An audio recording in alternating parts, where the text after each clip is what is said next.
சிறகடி காசை அடுத்த வார எபிசோடில் பார்த்தீங்க அப்படின்னா எல்லாரும் மண்டபத்தில் அருணுக்கு செகண்ட் மேரேஜ் ஆக போகுது, ஏற்கனவே அவனுக்கு மேரேஜ் ஆயிருக்கு அப்படின்னு சொல்லிட்டு பேசிகிட்டு இருக்காங்க. இதை கேட்ட முத்து பார்த்தீங்க அப்படின்னா வேகமாக அருணை மணமேடையிலேருந்து தரன்னு கீழே இழுத்துட்டு வந்துட்டு எல்லாரும் முன்னாடியும் இவனுக்கு ரெண்டாவது மேரேஜ் ஆயிடுச்சான், அந்த பொண்ணை ஏமாற்றிட்டு இப்போ திரும்ப வந்து சீதாவை வந்து ஏமாற்றி கல்யாணம் பண்ணிக்கிறான்னு சொல்லிட்டு எல்லாரும் முன்னாடியும் சொல்கிறாங்க. உடனே அருணோட அம்மா இல்லை என் பையனுக்கு இதான் மேரேஜ் அப்படின்னு சொல்லிட்டு சொல்கிறாங்க. ஆனால் இல்லை இவங்க பொய் சொல்கிறாங்க அப்படின்னு சொல்லிட்டு முத்து எல்லாரும் முன்னாடியும் சொல்கிறான். மீனாக்கு வந்து ஐயோ உண்மை தெரிய போகுதே அப்படிங்கிற பயம் வந்து மனசுக்குள்ளே இருக்குது. அருண் வந்து எல்லாரும் முடியும் ஆமாம் எனக்கு செகண்ட் மேரேஜ் தான் ஆக போகுது, ஃபர்ஸ்ட் மேரேஜ் நடந்ததும் சீதா கூட தான் அப்படின்னு சொல்லி உண்மையை வந்து சொல்லிடுறாங்க. அதுக்கப்புறம் பார்த்தீங்க அப்படின்னா நான் தான் வந்து அருணுக்கு வந்து சாட்சி கையெழுத்து போட்டேன் அப்படின்னு சொல்லிட்டு அருணோட ஃப்ரெண்டு சொல்கிறாங்க. சீதாக்கா உங்கள் அக்கா தான் போட்டாங்க அப்படின்னு சொல்கிறாங்க.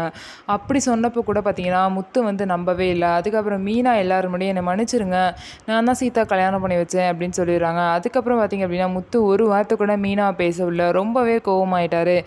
இந்த கல்யாணம் நடக்குமா நடக்காதா அப்படிங்கிறத பொறுத்திருந்து பார்க்கலாம். கண்டிப்பாக இவ்வளோ பெரிய விஷயம் நடந்ததுக்கப்புறம் முத்து வந்து அந்த மண்டபத்திலே இருக்க மாட்டார், கண்டிப்பாக கோச்சிக்கிட்டு வெளியே போயிடுவார்.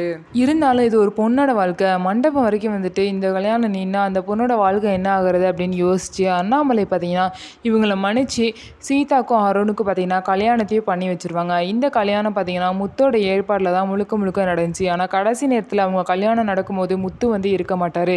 இதனால வந்து எல்லாமே வந்து ரொம்பவே சோகமாக இருப்பாங்க. மீனா நினச்ச மாதிரியே சீதா அருண் கல்யாணம் நடந்துருச்சு. ஆனால் இப்போ மீனாவோட வாழ்க்கையே ரொம்ப கேள்விக்குறியாக இருக்குது. மீனா இந்த பிரச்சனையெல்லாம் எப்படி சரி செஞ்சு வராங்க அப்படிங்கிறத பொறுத்து இருந்து பார்க்கலாம். நம்ம வீடியோ உங்களுக்கு பிடிச்சிருந்தா நம்ம வீடியோவை லைக் பண்ணிக்கோங்க.